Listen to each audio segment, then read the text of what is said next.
Olá pessoal, meu nome é Altran, eu sou professor do curso de Educação Física do Centro Universitário da Fundação Educacional de Gospé. Estamos estudando Bioquímica Aplicada e agora é a parte 5. Continuamos no metabolismo aeróbio, entretanto na oxidação lipídica. Essa figura eu vou usar essa figura para tentar explicar toda essa parte 5. Tá? A figura então, ela relaciona tempo de exercício com nutrientes envolvidos para a realização das contrações ou biossíntese de ATP. Essa parte azul representa a glicose e a gordura vindo do próprio músculo. Em essa parte da coluna esverdeada representa o free fatty acid, que quer dizer ácido graxo livre, que vem do tecido adiposo, e a glicose, que vem do sangue. Vocês percebam que quanto mais tempo de exercício nós realizamos, maior é o percentual de uso de gordura como fonte de energia. Sendo assim, para aquelas pessoas que queiram treinar o metabolismo aeróbio, deverão fazê-lo em longa distância ou longo tempo de duração, como também aquelas pessoas que queiram emagrecer, visto que o metabolismo aeróbio ele utiliza, quanto mais longo for, um percentual maior de gordura vinda do tecido adiposo. Mas como que funciona essa retirada de energia do tecido adiposo e consequente mobilização? Aqui nós temos um adipócito, que é uma célula do tecido adiposo que armazena o triglicerídeo. O triglicerídeo é uma molécula que possui 3 ácidos graxos e um glicerol. Como que a gente faz para retirar essa gordura do adipócito?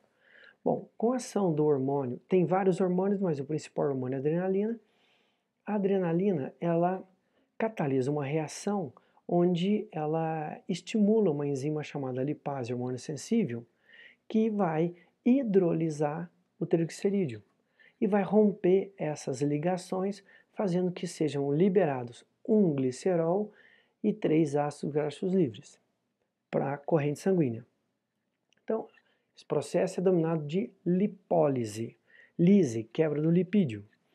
Aqui é um exemplo, mesma situação, um exemplo mais detalhado. Então, nós temos aqui a adrenalina, une ao receptor beta, através de um processo chamado AMP cíclico, ativa a enzima lipase hormônio sensível que hidrolisa uma ligação do triglicerídeo. E aí, rompeu, libera o ácido graxo livre para a corrente sanguínea. Esse processo é repetido, então nós temos de novo hidrólise, nova liberação do ácido graxo livre e finalmente a última ligação, onde o ácido graxo livre 3 e o glicerol são liberados para a corrente sanguínea. Esse processo, portanto, é denominado de lipólise. Na corrente sanguínea, né, se nós estivermos em repouso, o glicerol ele vai participar no fígado de um processo enzimático denominado de gliconeogênese, que seria, gênese é formação, nova molécula de glicose. Então a gliconeogênese é quando nós formamos uma nova molécula de glicose através de algumas substâncias, por exemplo, o glicerol, aminoácido, o lactato, e assim nós transformamos o glicerol em glicose, e essa liberação, essa formação de glicose no fígado faz com que o fígado libere essa glicose para a corrente sanguínea, mantendo a glicemia. Isso em repouso. Mas se for em exercício, esse glicerol vai para o músculo, atuando no processo de biossíntese do ATP, naquele processo que nós já vimos denominado de gliconeogênese.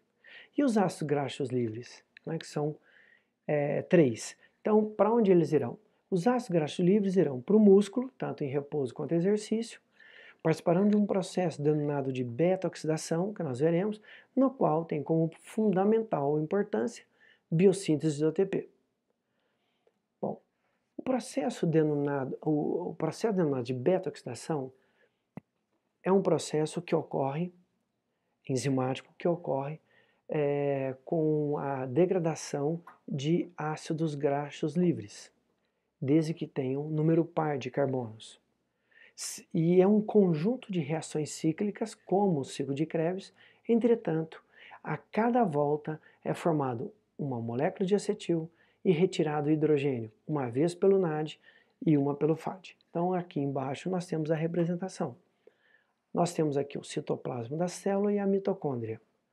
E nós temos aqui um ácido graxo livre de número par de carbonos, que nesse caso, 8. Ok.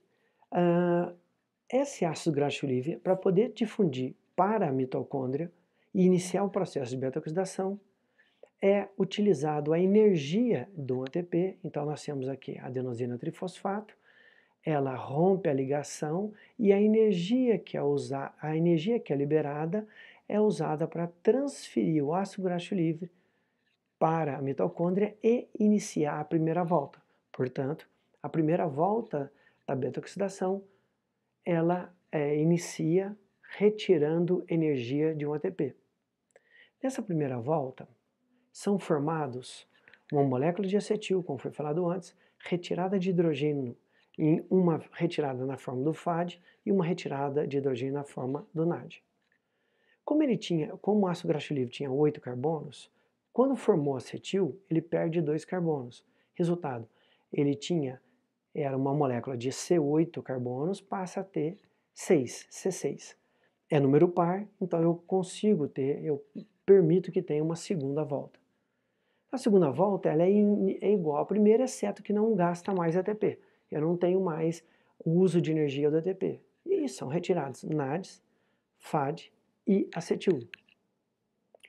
Tinham 6 carbonos, perdeu 2 carbonos no formato de acetil e transforma em C4. É número par, continua a volta e vai para a terceira e última volta. Nessa última volta nós temos retirada de hidrogênio com NAD, com FAD, igualzinho à primeira, segunda e terceira, e formação de uma molécula de acetil. Entretanto, tinham 4 carbonos. Como foi retirado acetil, formou-se acetil, eu passo a ter um ácido graxo livre de 2 carbonos, que é a própria acetil. E nós vimos anteriormente, na parte 4, que, quando falamos de metabolismo aeróbio, que a molécula de acetil ela vai ficar na mitocôndria, vai se unir ao oxalacetato e forma ácido cítrico e vai para o ciclo de Krebs. E vimos também que os FADs irão se unir aos citocromos, formarão um sistema de transporte de elétrons para a biossíntese de ATP, o FAD2 e formação de água. E o NAD também participaria. Resultado, o processo de beta-oxidação faz com que aquele ácido graxo livre ele seja quebrado num conjunto de reações cíclicas em acetil, que vai para o ciclo de Krebs, e retirados de hidrogênio na forma de NAD e FAD, que irão para o sistema de transporte de elétrons. Então, o processo de beta-oxidação, ele, entre aspas, pegaria carona no processo de degradação da molécula de glicose. Isso fica bem evidente na próxima figura, onde nós temos aqui uma profusão de processos enzimáticos. Então, nós temos a glicólise, né, formação de acetil, esse acetil vem para cá, né, vem para a mitocôndria com a enzima atrás, se junta ao oxalacetato, forma ácido cítrico. Nós vimos que eu tenho uma volta no ciclo de Krebs, onde nós temos retirada de NAD e FAD, formação de um ATP, e os NADs e FADs irão para o sistema de transporte de elétrons, onde cada NAD forma 3 ATPs, FAD 2 e formação de molécula de água. Isso tudo durante o metabolismo aeróbio. Entretanto, simultaneamente a isso, nós temos a beta-oxidação. Nós vimos aqui o ácido graxo livre com 8 carbonos, onde a gente tem, como foi explicado no processo anterior, a formação de acetil, retirada de hidrogênio na forma de NAD e FAD. Esse é um momento muito importante para a gente entender o processo enzimático, principalmente do metabolismo aeróbio, visto que em um livro de fisiologia do exercício, do McArdle, Cat e Cat, eles assim dizem que a gordura queima numa fogueira do carboidrato. Então, é importante a gente entender que para aquelas pessoas que queiram fazer exercício aeróbio, e esse aeróbio tem que ser de longa duração, ou mesmo aquelas pessoas que queiram emagrecer, né? As dietas não poderão ser restritivas, visto que eu preciso do carboidrato para poder queimar a gordura. Foi assim que o McCardle Cat Cat assim nos ensinaram. E vamos provar por quê. Vamos lá. Vocês viram que o ácido pirúvico forma acetil e essa acetil, essa aqui, ela vem da glicólise e junto ao oxalacetato. Entretanto, observamos também que os ácidos graxolíticos também formam acetil. Resultado, todas as moléculas de acetil vão sendo produzidas pela beta-oxidação. Isso faz com que eu tenha uma alta concentração de moléculas de acetil.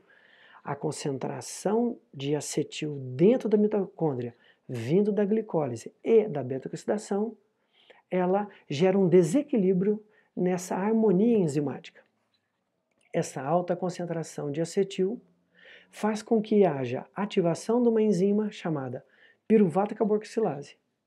E essa enzima piruvato carboxilase inibe a piruvato desidrogenase. Bom, qual a consequência disso tudo? A consequência é você não tem mais ácido pirúvico formando acetil, e sim ácido pirúvico formando oxalacetato. Assim sendo, para que a gente possa metabolizar as moléculas de acetil que a beta-oxidação está produzindo e enviando para o ciclo de Krebs, nós precisamos também do oxalacetato. Assim, durante o exercício aeróbio, com os níveis de glicogênio musculares adequados e a glicemia em níveis satisfatórios, nós temos que a glicose continua a entrar dentro do músculo, continua difundindo, continua participando do processo de glicólise, mas quando chega em ácido pirúvico, ela se transforma em oxalacetato, para que possa aceptar a acetil que vem da beta-oxidação. Assim, a gordura acetil precisa do oxalacetato que vem da glicose. A gordura, portanto, queima em uma fogueira da glicose. Tá certo? Bom, aqui é um resumo interessante que mostra a glicose, ela se transforma numa triose aqui, ácido pirúvico, acetil e ciclo de Krebs. E a gente vê aqui o triglicerídeo sofrendo a hidrólise, o glicerol participando do 3-DPG, da glicólise, e os ácidos graxolíveis via beta-oxidação indo formar acetil, participando do ciclo. Aqui também o mesmo exemplo, só que agora a gente tem a presença das proteínas, que foi um nutriente que a gente pouco usou, pouco falou, porque no começo eu disse a vocês que ele representava menos de 1%. Então os aminoácidos vão passar por um processo chamado deaminação ou desaminação, vão perder o radical amina, e aí eles poderão participar do processo como formando um ácido pirúvico, ou acetil, ou intermediário do ácido cítrico. Assim, podemos entender que o metabolismo aeróbio é aquele metabolismo que utiliza a gordura como fonte de energia, portanto, excelente processo para emagrecimento. Porém, só ele é efetivo se tem glicose como fonte de energia, e aí a gente entende que, repetindo, a beta-oxidação formando o acetil e a glicose oxalacetato, assim nos permite harmonizar o processo enzimático e continuar formando ATP aerobiamente. Espero que vocês tenham gostado.